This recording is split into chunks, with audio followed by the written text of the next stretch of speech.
All right, guys, let's get this practice test going here. Get you ready for your test tomorrow. The first two questions, make sure you read these directions carefully. It says find all the solutions of the given equation, all of them, which, you know, with what we talked about in class, that means 2k pi. Okay, so first thing we're going to do here is isolate the, I'm going to change the theta to x. I'm going to isolate the trig function, move the 3 over, then divide by 4.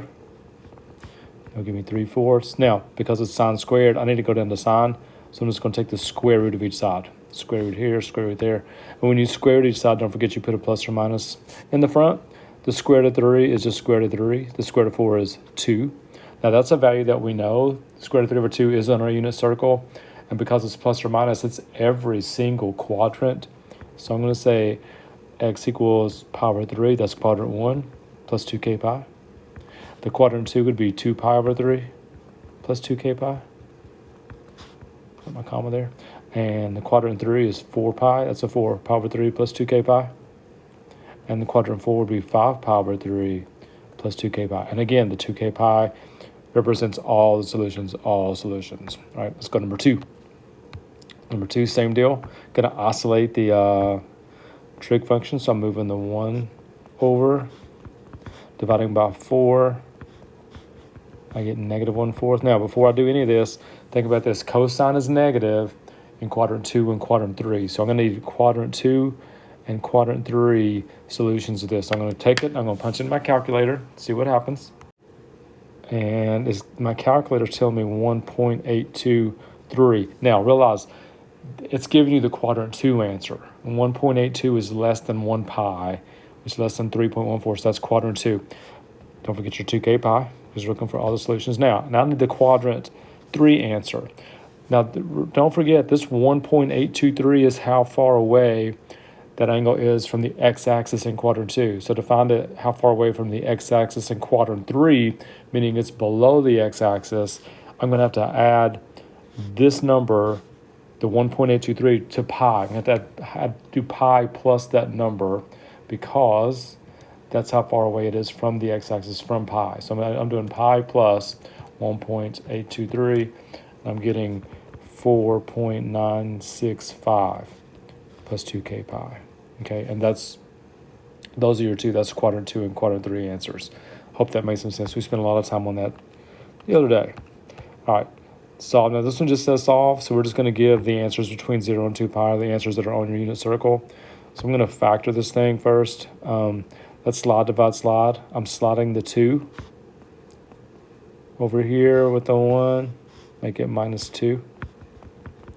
Now I'm going to factor. I need factors of negative 2 that give me negative 1. That's going to be sine x minus 2, sine x plus 1. So there's the factored out version of that problem, which means one answer is going to come from here, sine x equals 2. The other one's going to be sine x equals negative 1. Now, don't forget, sine and cosine, neither one can ever be larger than 1 or smaller than negative 1. So there's no solutions coming out of there. So the only answer I've got to come up with is where is sine negative 1? And that's on your unit circle. Sine is negative 1, down at the bottom of the unit circle, which is at 3 pi over 2. And that's it. You don't need to put the 2k pi because we're just solving, instead of getting all the solutions, just solving, between 0 and 2 pi. One more. All right, this is a tangent, and again, we're going to factor it. When you break this one down, because it's tangent to the 4th, I'm going to break it down with tangent squared and tangent squared. And I'm thinking, what factors of 36 give me 13? 9 and 4. So I go 9 and 4, both minus because the 13 is negative. Now, those are both differences of squares. So that means I got tangent x plus 3, tangent x minus 3. Here I've got tangent x plus 2, tangent x minus 2. All right, so I'm going to have all kinds of answers here.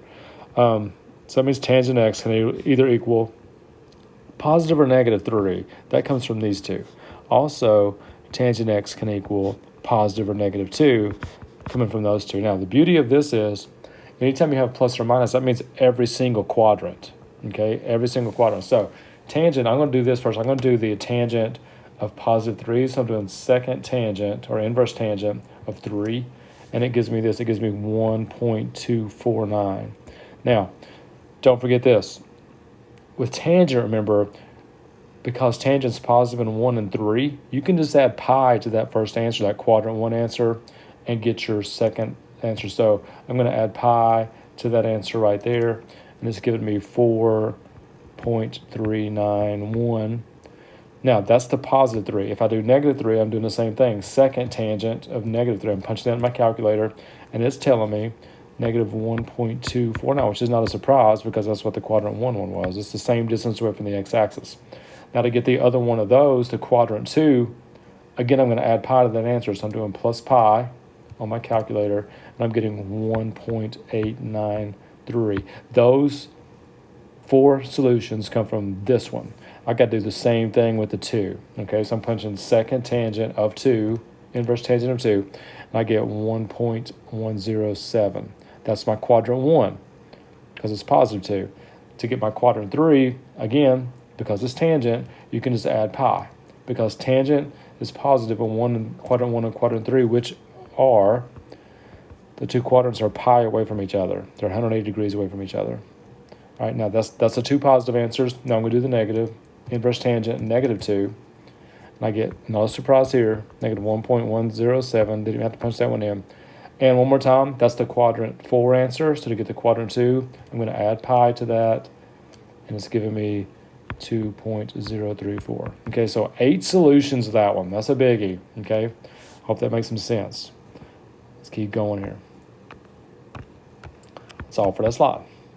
Number 5, so sketch the graph of the quadratic function. So all you need there is the vertex and which way it's going. This is about as exact as we're going to be. Now, one thing I know for sure, because it's negative in the front, it's going to open down. When you start setting this up, you need to factor out anything that's in front of your x squared. So I'm factoring out the negative, but only out of the first 2 numbers. And I'm going to leave this 4 sitting out here by itself. That 4 I'm leaving alone. All right, so now I'm going to complete the square. So I'm taking half of 4, which is 2. Square it. I'm putting a plus 4 there. Now, even though I put a plus 4 here, because there's a negative sign in the front, I really added a negative 4. So over here, I've got to add the opposite of negative 4, which is, that didn't even show up, which is a positive 4. So I'm really adding a positive 4 out here. So what that gives me is negative x plus 2 from the parentheses, and then plus 8 out here, which means my vertex is negative 2, 8. So that's where I'm going, negative 2, 8, which is way up here, right there. Now, because there's a negative in the front, it's opening down, so it's going to do just like that. And what I'm looking for tomorrow on these is, is your vertex correct? Is it opening the right way? That's pretty much, what I'm looking for tomorrow. Number 6, find the max or min, domain, and range of each of the function. First of all, the maximum or minimum happens at the vertex. So I'm going to do what I just did. I'm going to take this function, and I'm just going to find the vertex. So I'm going to take a 2 out of the first 2. Remember, just the first 2. Leave the 7 sitting out here. And I'm going to complete the square. Oh, I'm so glad that's a 3. Half of 3, I'm being sarcastic. Half of 3 is 3 halves. If you square 3 halves, you get 9/4. Now, this is going to get crazy right here. I didn't really add 9/4. I really added 9/4 times 2. 9/4 times 2 is 9 halves. So because I added 9 halves, I'm going to subtract 9 halves out here. So I get this inside, which is okay, but don't really need it. Now out here, if I add those fractions or that number in the fraction, I'm doing negative 7 times 2, which is negative 14, minus 9, which is negative 23. Oops, I already have the minus sign, sorry about that, which is 23 over 2. All right, so when you're asked for the max or the min, the maximum value is the y-coordinate of your vertex. So my vertex is this. And they didn't even ask me for this. All right, but the max or min is the y-coordinate of your vertex. So and because there's a 2 in the front, the parabola is actually going up, which means it has a min. So here's the first answer. The minimum value is negative 23 halves. That's the minimum value. The domain, remember the domain is how far left and right your graph's going. If it's a parabola, it's going left and right forever. So your domain is negative infinity to positive infinity. Your range is how far up and down your graph is going. It's going up forever, but what is the bottom point? Well, the bottom point is your minimum. Remember, the range is your y. So my range is going to be from negative 23 halves to infinity. your range will always include your max or min number. Okay, one or the other. It'll always include it. All right, number 7, find the local max and mins values of the functions graph are shown. On these, for the local max and mins, is basically the peaks and the valleys of the graph. And what I want you to do is I want you to give me the y coordinates, because again, anytime you're looking for maxes or min values of functions, you pretty much want the y coordinates. So this is a min right there. That minimum, the y coordinate right there is -2. If you want to write the whole point, you can, but mainly I'd prefer the y coordinate. So that min's -2. That one right there happens at -1. There's a max right there, which happens at 0. And there's a max right there that happens at 1. Okay, again, it's not wrong at all if you want, like on your maxes, if you want to go like, it happens at -2, -2.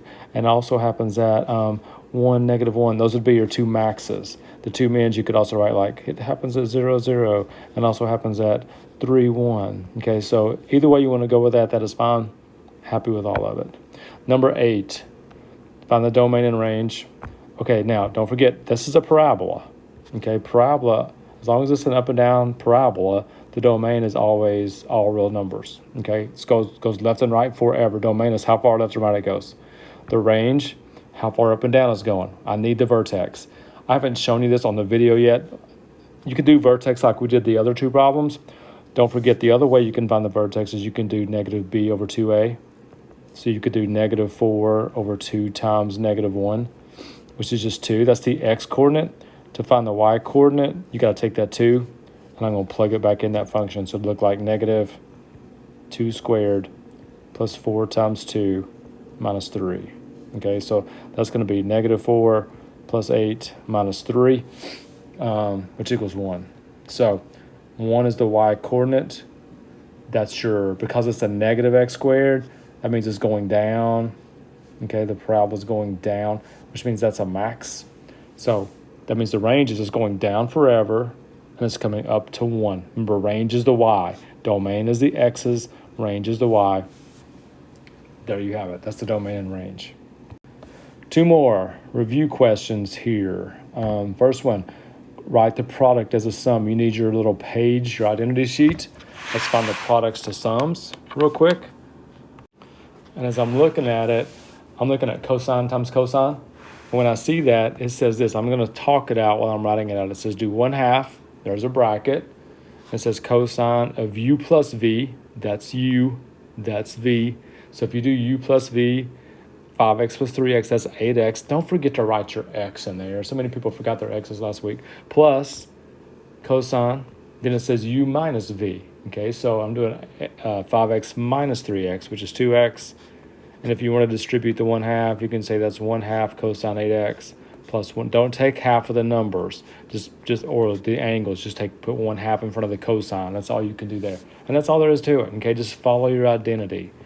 Let's look at this last one. Proving the identity here. It says sine 4x over 4 equals 4 times cosine x cosine 2x. All right, so got to figure out kind of which side we're going to use. And what I did is I looked at the identity page. I'll be honest, I looked at this side because it says cosine times cosine. So I looked at the identity page, and if I'm looking at cosine times cosine, I look at the product of sum, and it says cosine plus cosine, which doesn't help because I need sines. Okay, so that kind of tells me I'm going to have to use the left-hand side and somehow turn it into cosines. Okay, so watch this trick. It's not a trick, but just watch what I'm about to do right here. There's not a sine 4x on your identity page, but there's a sine 2x. So what I'm going to do is I'm going to rewrite that 4 like this. We did this on last week's test too. I'm going to write it like that. 2 times 2x, which is really 4x. And it's over this, over just sine x. Okay, now what I'm going to do is I'm going to do the double angle because now I have sine 2 something. Okay, so what I'm going to do is I'm going to rewrite that. Oh, sorry, I didn't mean to write that. Sine 2x goes like this. It goes 2 sine x cosine x. But in this case, the x is actually a 2x. So I'm going to put 2 sine 2x cosine 2x all over sine x. And you're still like, okay, that didn't help very much because, This is what I'm trying to end up with. Don't ever forget what you're trying to get. So far, I've got the cosine 2x, which is good. Everything else, not so good. But if I'm looking at this, look at this, what I have right here. I'm hoping you're seeing this. Do you see this right here? You do now because I just circled it. But it says sine 2x. So we're going to do the same thing one more time. Okay, so basically I have this. I have 2 times. If I just do the sine 2x, the double angle from your identity page, it looks like this. 2 sine x cosine x. That's what it says. And I still have this cosine 2x sitting out here. And I got a sine x down here. Okay, now it's looking really, really good. I can start to see, okay, it's coming together. Okay, so I'm going to do this 2 times 2. That's 4. Look up there. Darn it, there's a 4. That's what I wanted. So I have 4 sine x cosine x, and I still have that cosine 2x out there. Can't combine these two, okay, because they have different angles. You can't combine them. Can't even multiply them. Over sine x. Now look what happens. You see my sine x's out of here. And then what you can do is you can look what that leaves you with. Leaves you with a 4, a cosine x, a cosine 2x. Are you kidding me? Look at that. Look at that. We did it. We're awesome. And that's your test. Okay, so be careful. You probably, if you have a star or something, I'm not telling you what to do with the star, but number 10 would be a good idea. Just saying. Okay, but it's up to you.